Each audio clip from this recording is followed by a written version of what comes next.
નમસ્કાર, news for કાઠિયાવાડમાં આપનું હાર્દિક સ્વાગત છે. હું છું અમિતા. અમદાવાદમાં આજે ગુજરાતી સુપરહિટ ફિલ્મ લાલો કૃષ્ણ સદાએ સહાયતેની સ્ટારકાસ્ટે સખ્યા સ્કિન ક્લિનિકની મુલાકાત લીધી હતી.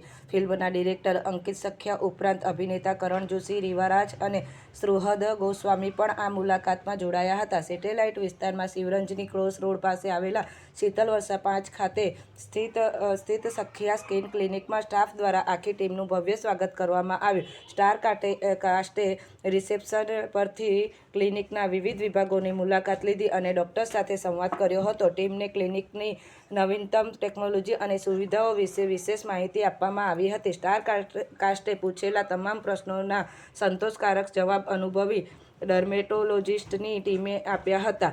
બ્યુરો રિપોર્ટ રણજીતસિંહ સિંધવ, અમદાવાદ.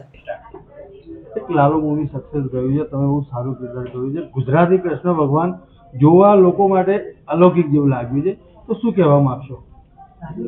સૌથી પહેલાં તો ખૂબ ખૂબ આભાર કે ગુજરાતી ઓડિયન્સ ગુજરાતી ફિલ્મ જોવા ગઈ અને એ પણ આટલી સંખ્યામાં ગઈ. અને અમે તો હમણાં ઘણા થિયેટર વિઝિટ કરી રહ્યા છીએ સર. તો એવી જગ્યાએ લોકો ફિલ્મ જોવા જઈ રહ્યા છે, બસ ભરીને, ટેમ્પા ભરીને, રિક્ષા ભરીને. એટલે આ લોકોની અંદરનો ઉત્સાહ છે જે આ ફિલ્મ ચલાવી રહ્યો છે. અને આ ફિલ્મ લોકો એકવાર ફિલ્મ જોઈ લે છે ને તેમને એવું લાગે છે કે આ મારી ફિલ્મ છે, તો પછી એને એ જ રીતે વધાવી લે છે ને એ જ રીતે પ્રેમ આપે છે સર. તમને જ્યારે જણાવવામાં આવ્યું કે લાલો મૂવીમાં તમારે કૃષ્ણ ભગવાનનું પાત્ર ભજવવાનું છે, આ પ્રકારની મૂવી છે, તો તમને કેવો વિચાર આવ્યો પાત્ર કરવા માટે? સર સૌથી પહેલા તો મને એવો વિચાર આવ્યો કે હા, આપણે કામ કરવું છે કરીએ, પણ જેમ જેમ શૂટ નજીક આવતું હતું એમ મને ડર લાગતો હતો, કારણ કે ભગવાનનું કેરેક્ટર છે અને એ કઈ રીતે કરવું એ બહુ અઘરું છે. એટલે મેં શૂટના 1-2 દિવસ પહેલા જ ના પાડી હતી કે ભાઈ આપણે અંકિતભાઈ કંઈક બીજા એક્ટરને શોધો, કારણ કે મને લાગે છે કે મારાથી નહીં થાય. પણ ઉપરવાળાએ કદાચ મને સિલેક્ટ કર્યો છે કે તારે જ કરવાનું છે આ પાત્ર, અને અત્યારે બહુ સફળતા મળી રહી છે, સારું લાગે છે. ઓકે, એમાંથી તમને શું ઇન્સ્પિરેશન આપશો પબ્લિકને અને આજના નવયુવાન લોકોને? કે ભાઈ ભરોસો રાખો, તમે ગમે એવી હાલતમાં હો, બધું સોલ્વ થઈ જશે.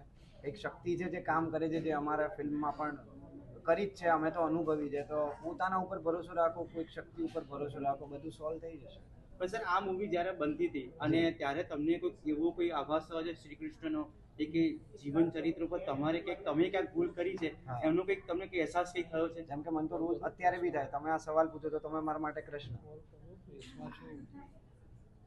Thank you. કામ કરવાનો અનુભવ કેવો રહ્યો? આવી ટીમ સાથે કામ કરવાનો, જેથી તમે અત્યારે શેર કરી રહ્યા છો, તો કેવો રહ્યો એક્સપિરિયન્સ? કેવો રહ્યો?